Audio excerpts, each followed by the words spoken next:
The term Eastern world refers very broadly to the various cultures or social structures and philosophical systems of Asia, or geographically the countries and cultures east of Europe. The term is usually not used by non-Europeans since this Eastern world is a varied, complex, and dynamic region, hard to generalize, and although these countries and regions have many common threads running through them, historically they never needed to define themselves collectively against another entity, real or superficial.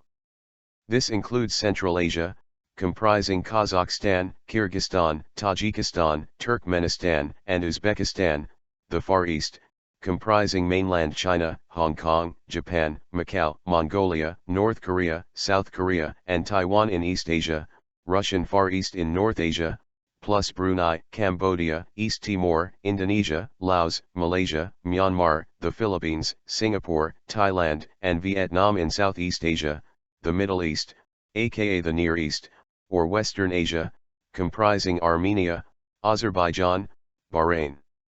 Cyprus, Georgia, Iran, Iraq, Israel, Jordan, Kuwait, Lebanon, Oman, Palestine, Qatar, Saudi Arabia, Syria, Turkey, the United Arab Emirates, and Yemen, Siberia, aka North Asia, and South Asia, mainly the countries on the Indian subcontinent, comprising Afghanistan, Bangladesh, Bhutan, India, Nepal, and Pakistan, plus the British Indian Ocean Territory and the island countries of the Maldives and Sri Lanka in the Indian Ocean. Due to the Mediterranean, or parts of it in both north and south, have formed in classic times a single cultural and civilizational bloc, and due to the early expansion of the Islamic religion and the Arabic language to all of its southern shores, North Africa, Algeria, Egypt, Libya, Morocco, Tunisia, Western Sahara, sometimes Mauritania, and Sudan, the African part of the Greater Middle East, is often regarded as part of the Eastern world, while geographical Asian nations with a significant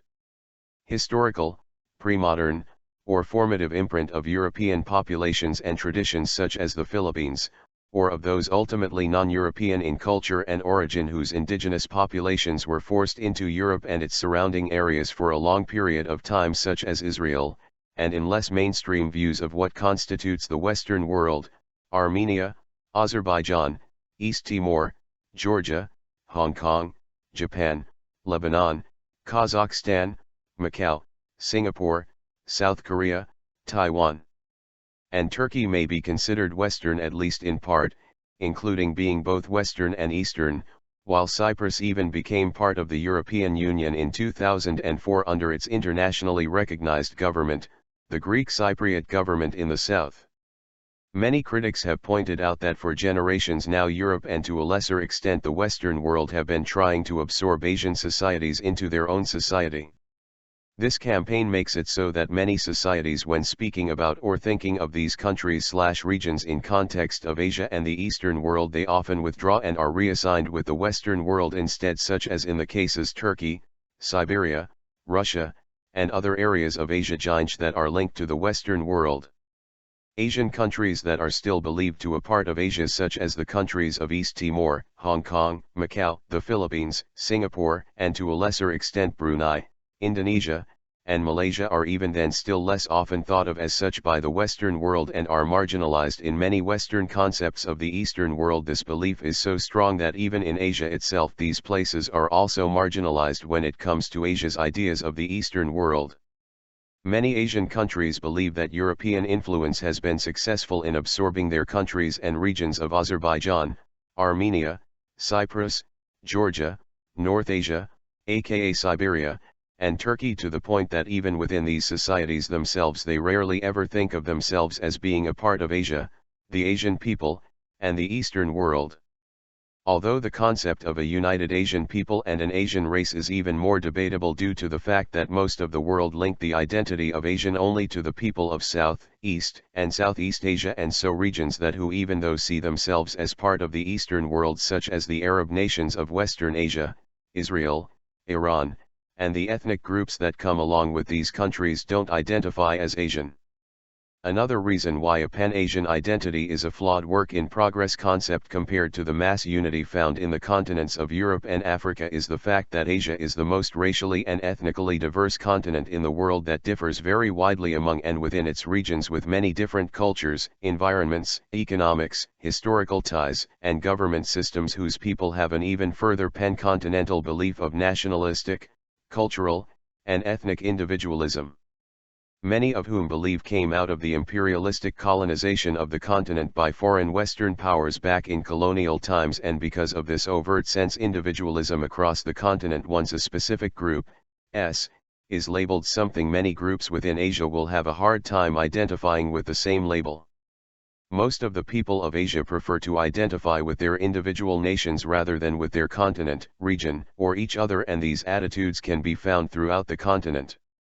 Other than Asia and some parts of Africa, Europe has successfully absorbed almost all of the societies of Oceania, the Americas, and the Caribbean into the Western world, but not to the degree that they are considered a part of Europe, as is the case with Asia.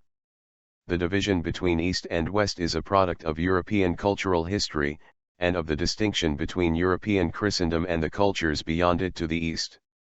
With the European colonization of the Americas, the East/West distinction became global. The concept of an Eastern, Indian, Indies, or Oriental sphere was emphasized by ideas of racial as well as religious and cultural differences. Such distinctions were articulated by Westerners in the scholarly tradition known as Orientalism and Indology. An intriguing fact to be noted is that Orientalism has been the only Western concept that was about a unified Eastern world and not about any specific region, but rather all of Asia together. People from the Eastern world are known by certain regions in the West as Oriental, while in others, it may still have a racial connotation, such as Brazil, where the more than 2 million Brazilians of East Asian descent are known as Brasileiros Orientais, in contrast to Asiaticos Brasileiros, a term that includes all those with recent descent from anywhere in Asia, including the generally white Mizrahi Jews, Macanese, Turks, and Arab Brazilians, that became outdated or even offensive in others. European concepts. During the Cold War, the term Eastern World was sometimes used as an extension of Eastern Bloc, connoting the Soviet Union, China, and their communist allies, while the term Western World often connoted the United States and its NATO allies such as the United Kingdom. The concept is often another term for the Far East, a region that bears considerable cultural and religious commonality. Eastern philosophy, art, literature, and other traditions are often found throughout the region in places of high importance, such as popular culture, architecture, and traditional literature. The spread of Buddhism and Hindu yoga is partly responsible for this.